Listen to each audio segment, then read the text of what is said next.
আচ্ছা খেয়াল করবেন সবাই, আজকে হচ্ছে আমাদের ক্লাস কত 26।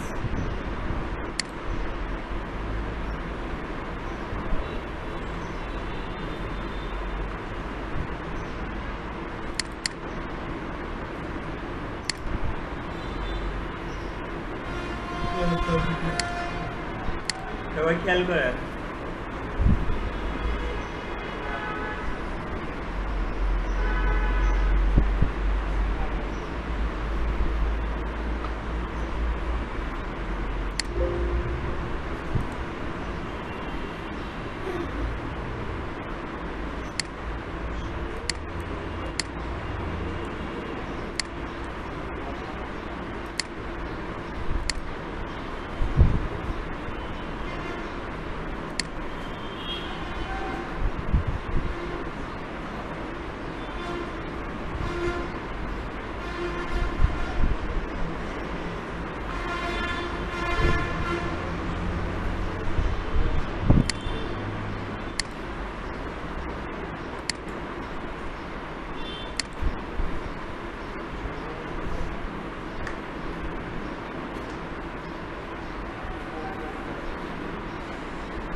আপনার এখানে যে লেখা আছে না, আমার এখানে যে লেখা আছে, কি লেখা আছে? ইউ ক্যান রান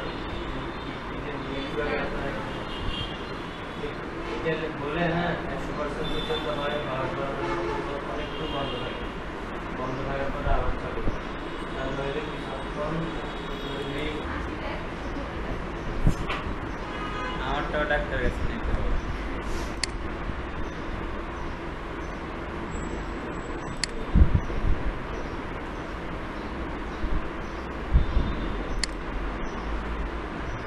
আচ্ছা তাহলে আমরা কাজ করি নাকি? তো আজকে আমরা কি দেখবো বলছি, জাভাস্ক্রিপ্ট অ্যারে।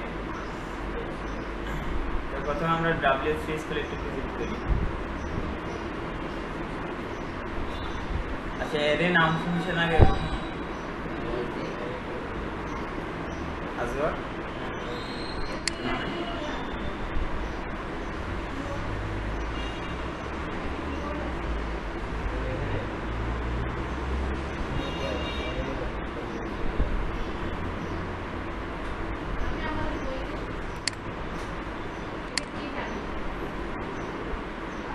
হ্যাঁ সব বইয়ের ভিতরে ছিল, প্রোগ্রামিং এর সব বইয়ের ভিতরে ছিল।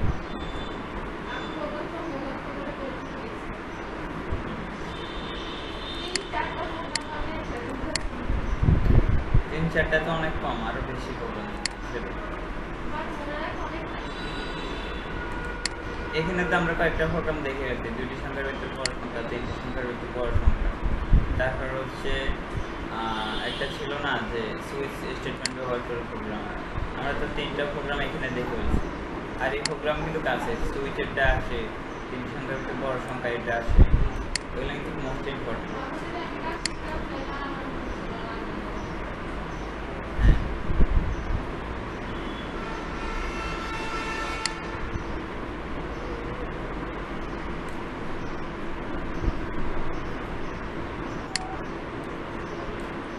আচ্ছা জাভাস্ক্রিপ্ট অ্যারে,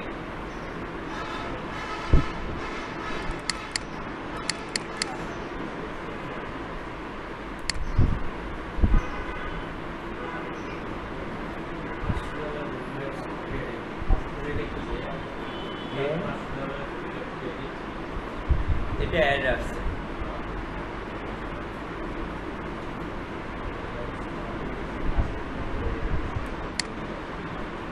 আচ্ছা আমরা ভেরিয়েবল নাম শুনছি না, ভেরিয়েবল কি বলেন? ভেরিয়েবল হচ্ছে কি?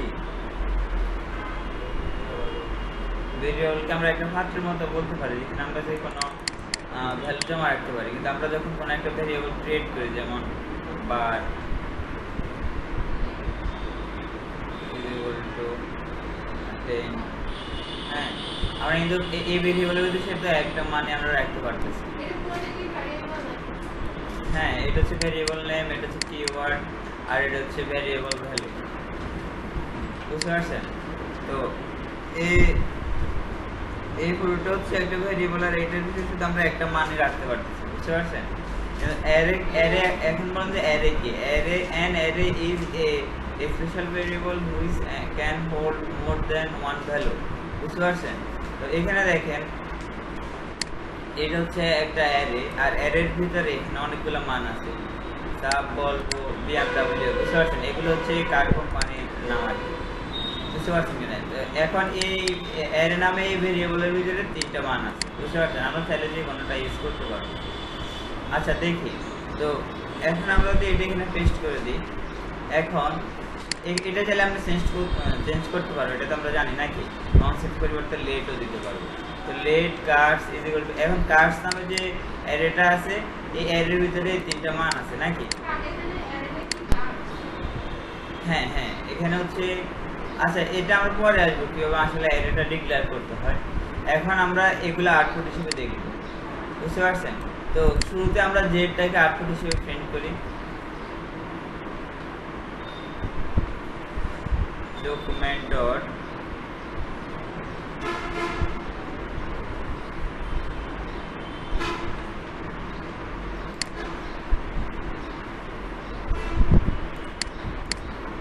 এখন 10 আসছে নাকি, এটুকু তো বুঝতে পারছেন। আচ্ছা দেখি এখন আমাদের কার্স আসে কিনা। কার্স আসছে না, 3টা একসাথে চলে আসছে। বুঝতে পারছেন? আচ্ছা এখন আমরা যদি চাই শুধু এটাকে প্রিন্ট করতে, বুঝতে পারছেন, তাহলে আমাদের কি করতে হবে বল, কার কোনো আইডিয়া আছে?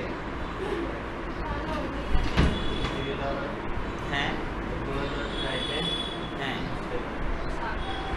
এটা তো তাহলে আমরা নিজেরাই লিখতেছি। আমরা চাইতেছি যে এই ধরেন যে এইখান থেকে নিয়ে আসছি। সবসময় মনে রাখবেন অ্যারের ইন্ডেক্সিং শুরু হয় 0 থেকে, 0 1 তারপরে এভাবে চলতে থাকবে। বুঝতে পারছেন? সবসময় রাখবেন যে 0 থেকে শুরু হয়। তো তাহলে হ্যাঁ, তাহলে আমাদের এখানে দ্বিতীয় বন্ধনী দিতে হবে, তারপর মনে হয় 0 দিতে হবে। এখন দেখি আসে কিনা। আসছে? হ্যাঁ, এখন বলেন বিএমডব্লিউ প্রিন্ট করতে আমাদের কি করতে হবে? 3 না 2? আজকে 3 হবে না 2 হবে? আসছে? আচ্ছা এখানে আমরা এখানে 3 দিয়ে দিই। আনডিফাইন্ড, কারণ হচ্ছে এখানে কি কোনো ভ্যালু দিছি আমরা। এখন দেখি আমরা একটা দিয়ে দেখি। এখন এখানে আমরা আজকের নামটা লিখে দিব। হয়েছে? আজকের হয়েছে স্পেলিং? আচ্ছা এখন দেখেন আজকের এখানে চলে আসছে। বুঝতে পারছেন? আচ্ছা এখন দেখি আমরা ব্রাউজারে ডব্লিউসি স্কুলে আর একটু ভিজিট করি। এমনিতে অ্যারে কি, এটা তো বুঝতে পারছেন নাকি? বুঝেন নাই? অ্যারে হচ্ছে একটা স্পেশাল ভেরিয়েবল যেখানে আমরা একের অধিক ডাটা রাখতে পারি। যেমন এখানে কিন্তু আমরা 10কে রাখতে পারতেছি, এখানে আমরা অনেকগুলো ডাটা রাখতে পারতেছি এবং প্রয়োজন অনুযায়ী যে কোনো সময় যে কোনোটাকে কল করতে পারবো এইভাবে। বুঝতে পারছেন?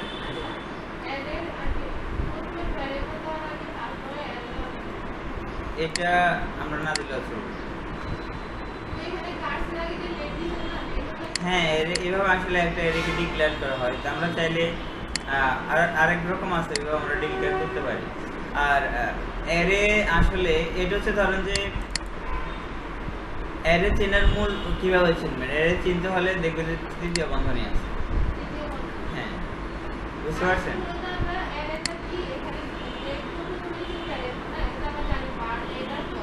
হ্যাঁ,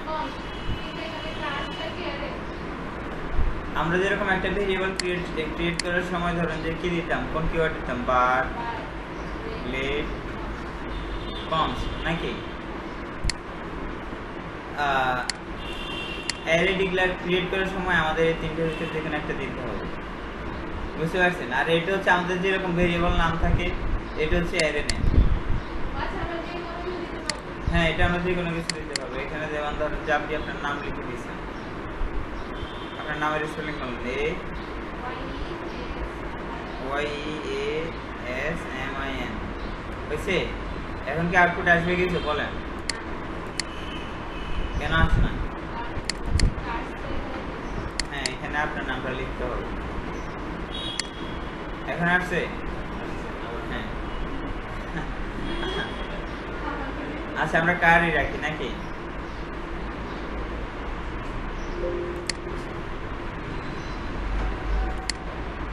এখন বুঝতে পারছেন?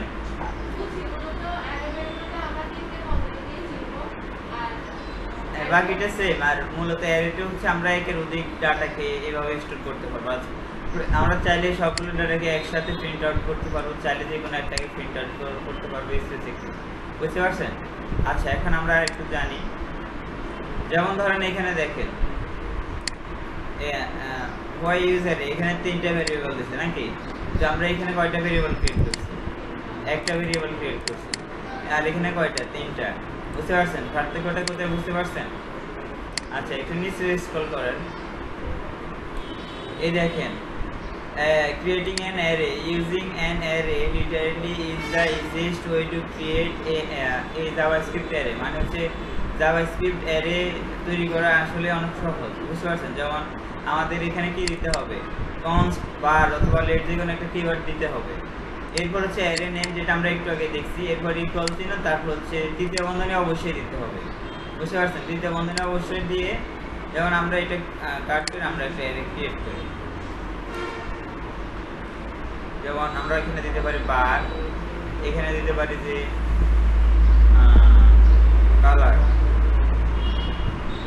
কালার ইজ ইকুয়াল টু, এটুকু তো বুঝতে পারছেন নাকি? রেড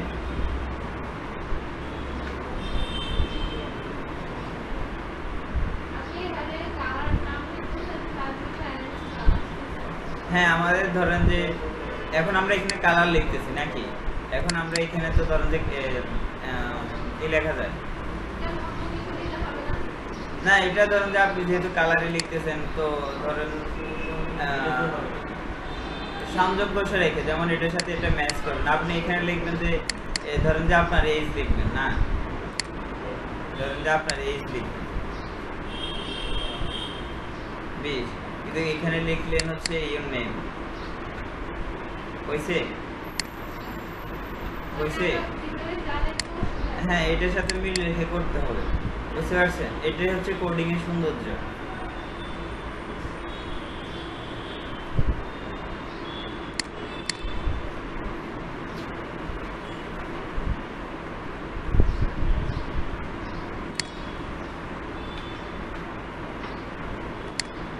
আচ্ছা, এখন আর কি কালার দেওয়া যায়? ব্লু,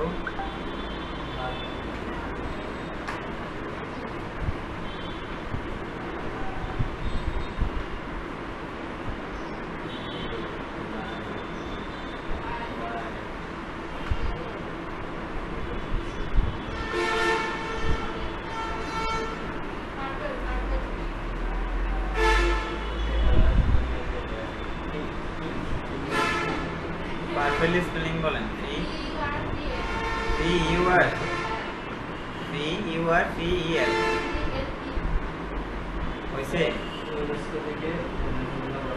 আচ্ছা, আর দিতেছি না, এটুকুই থাকতেছে।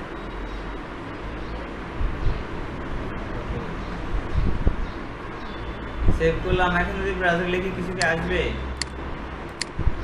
কিছু আসবে না। আচ্ছা, এখন আপনারা বলেন তো, আমরা যদি সেটাকে ইয়ে করতে চাই, তাহলে আমাদের এখানে কি দিতে হবে? 7।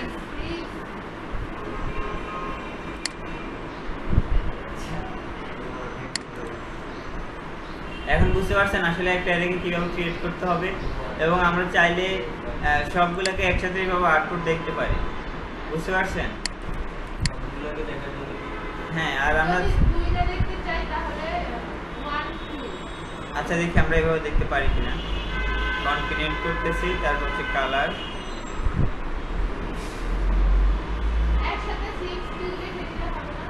আচ্ছা, ওইটা দেখবো। এবার আসে নাই, কমা দিয়ে দেখি আসে কি। আসছে। আমরা একটা জিনিস করতে পারি যে বিআর, হ্যাঁ ওইটাও করতে পারি। অথবা আমরা এখানে ব্র্যাকেটের ভিতরে একটা স্পেস দিয়ে দেব, তারপর এখানে আবার কনটিনিউট করে দেব। সেভ করলাম, এখন যদি ব্রাউজার লোড করি তাহলে এখানে একটা স্পেস চলে আসবে। বুঝতে পারছেন? আচ্ছা, আপনি যেটা বলছেন এখানে 6 এর পাশে কমা দিয়ে 2 দিতাম নাকি? এখন দেখি আসে কিনা। কোনটা আসছে? 2 আসছে। আচ্ছা, এখানে 3 দিয়ে দিই।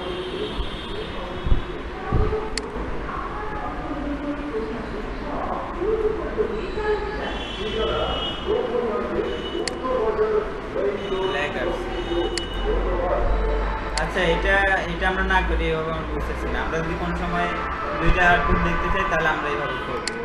বুঝতে পারছেন? এভাবে থাকো। আচ্ছা, এরপর আমরা একটু নিচে স্ক্রল করে দেখি আর কিছু আসে কিনা। আমরা চাইলে এইভাবেও লিখতে পারি। বুঝতে পারছেন? যেমন আমরা যদি দেখি, এটাকে ইন্টার দিয়ে নিচে নামাই দিলাম, আর এগুলোকে ইন্টার দিয়ে নিচে নামাই দিলাম।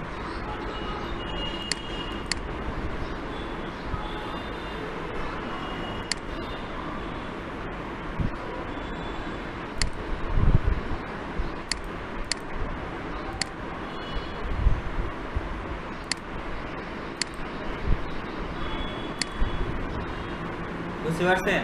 এখন কি আমাদের আউটপুটের কোনো চেঞ্জ হবে? চেঞ্জ কিন্তু হয় না, কারণ আমরা এইভাবে চাইলে অ্যারেকে ক্রিয়েট করতে পারি। বুঝতে পারছেন? আচ্ছা, দেখি এখন আরেকটু নিচে যাই। এগুলো হচ্ছে অ্যারের ইন্ডেক্সিং। যেমন প্রথমটা শুরু হয় কি দিয়ে? 0 দিয়ে। এরপর এগুলো 1 2 এভাবে চলতে থাকবে। বুঝতে পারছেন? আচ্ছা, নিচে আসেন। এখন আসেন, আমরা চাইলে এইভাবে একটা অ্যারেকে ডিক্লেয়ার করতে পারি। বুঝতে পারছেন? কত হচ্ছে এটা পুরনো পদ্ধতি, আর এটা হচ্ছে নতুন পদ্ধতি। বুঝতে পারছেন? এটা অথবা এটা। বুঝতে পারছেন কিনা? তো পুরনো পদ্ধতিতে আমরা সাধারণত অ্যারে কিওয়ার্ডটা ইউজ করি অ্যারেকে ডিক্লেয়ার করার জন্য। এটা তো আমরা দেখি আসলে এভাবে কি একটা তৈরি করে দেখবো আমরা। আসগর, এভাবে কি একটা তৈরি করে দেখবো অ্যারে? সবগুলাই হয়।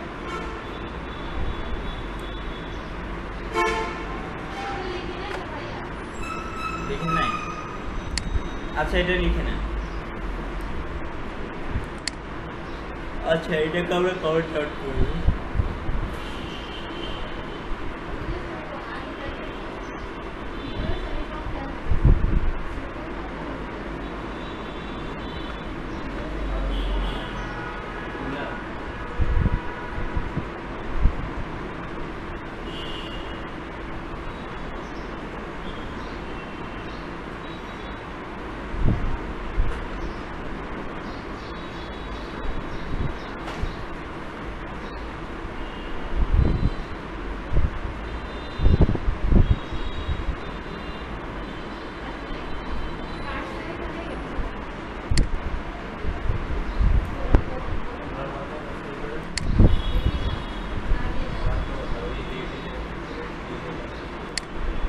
কোথায়?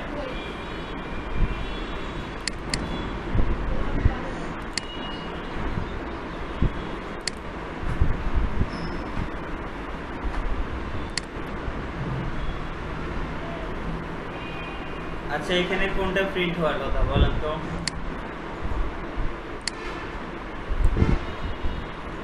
এটা ক্রিয়েট করা হয়েছে?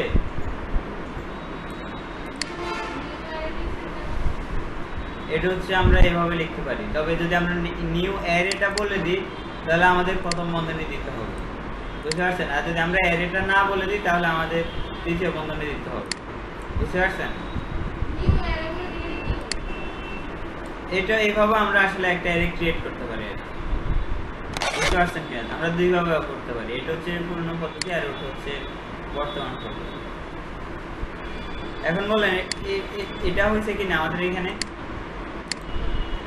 দেখেন, দুইটা ভালো করে দেখেন। দেখছেন এটা? এখন দেখেন এটা।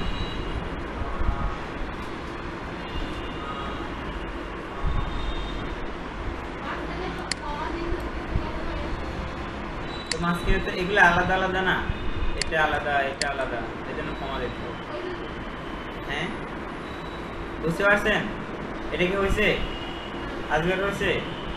এখন দেখি আমাদের আউটপুটে আসে কি আসছে। কি বলছো?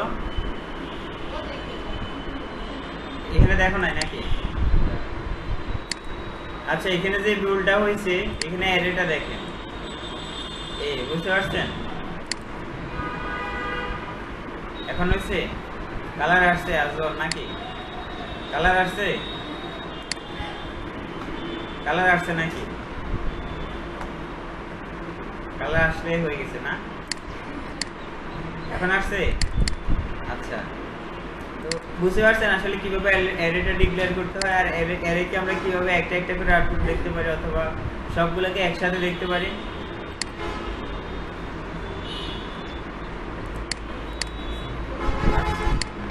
আচ্ছা তাহলে অ্যারে নিয়ে আর বেশি কিছু দেখার প্রয়োজন নাই।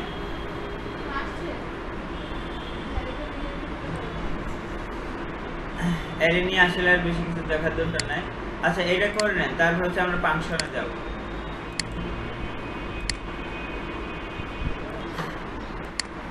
আচ্ছা এবার আসে যাওয়াছি ফাংশনে।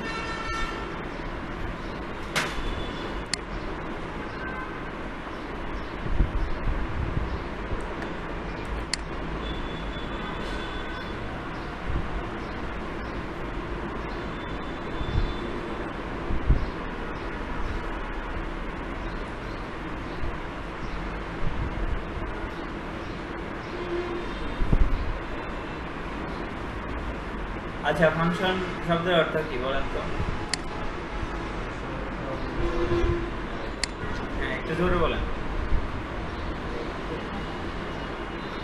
F-U-N-C-T-A-O-N ফাংশন বলেন।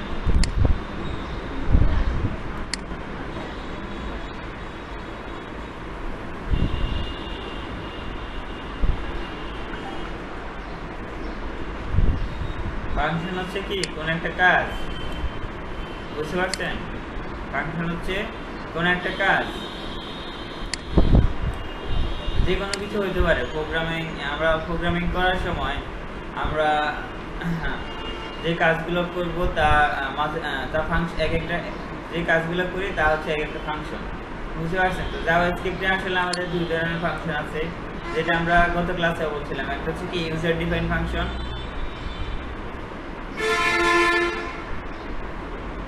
ইউজার ডিফাইন ফাংশন নাকি? আর একটা কি বলেন?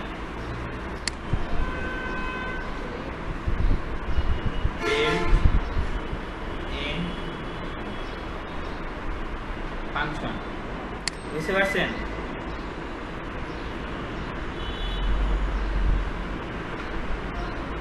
এইটুকু বুঝতে পারছেন? একটা হচ্ছে ইউজার ডিফাইন ফাংশন আর একটা হচ্ছে বিল্ট ইন ফাংশন। শুরুতে বিল্ট ইন ফাংশনে আসি। বিল্ট ইন ফাংশন হচ্ছে ওই ফাংশনগুলো যেগুলো জাভাস্ক্রিপ্ট অলরেডি তৈরি করে রেখেছে, আমরা শুধু এগুলো ইউজ করবো, আর এগুলোর কাজও নির্দিষ্ট, বুঝতে পারছেন? যেমন আমরা ডকুমেন্ট ডট রাইট ইউজ করি। ডকুমেন্ট ডট রাইট ইউজ করি কি আমরা কনসোলে আউটপুট দেখতে পারবো? ডকুমেন্ট ডট রাইট ইউজ করে আমরা শুধু এখানে আউটপুটটা দেখতে পারবো, কারণ এখানে তার কাজটা নির্দিষ্ট করে দেওয়া আছে যে ফাংশন কাজটা এটা হবে, বুঝতে পারছেন? এরকম অনেকগুলো বিল্ট ইন ফাংশন রয়েছে যেগুলো আপনারা সার্চ করবেন, বুঝতে পারছেন? যেগুলো আপনারা গুগলে সার্চ করবেন, built in function in Java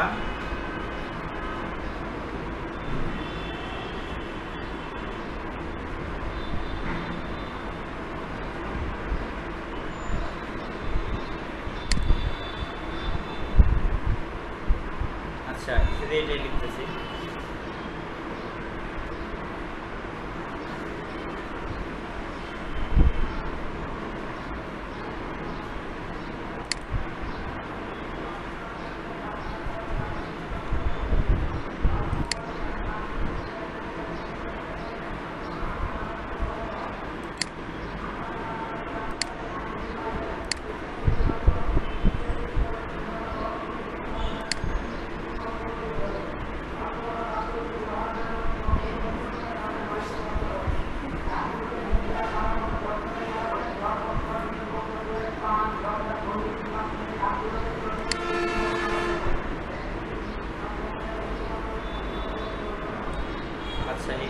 বাইরে না।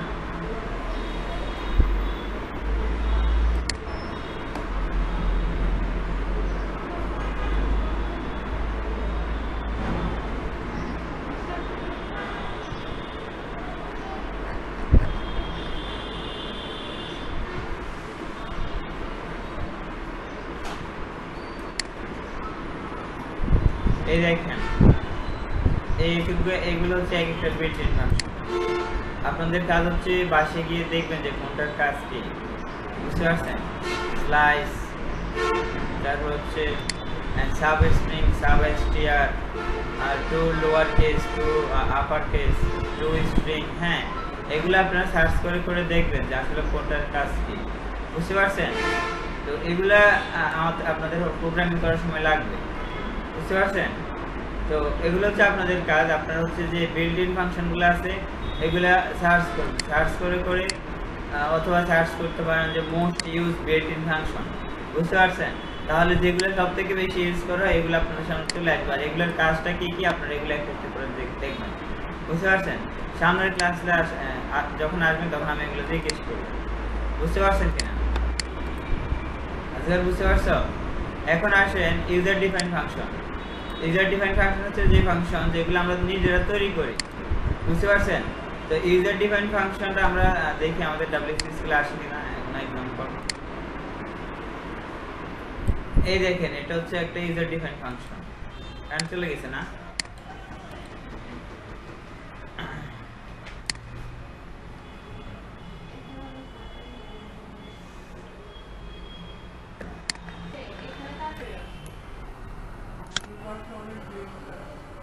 তাড়াতাড়ি আসে আপনি শিওর মনে করতে অনেক দিন হলো অনেক তাড়াতাড়ি আসি কিন্তু রাতে একবার যাইলে প্রতিদিন 9টা মানে 30-40 করে যাবে প্রায় 10:30টার দিকে তারপর আর যায় একবার আমি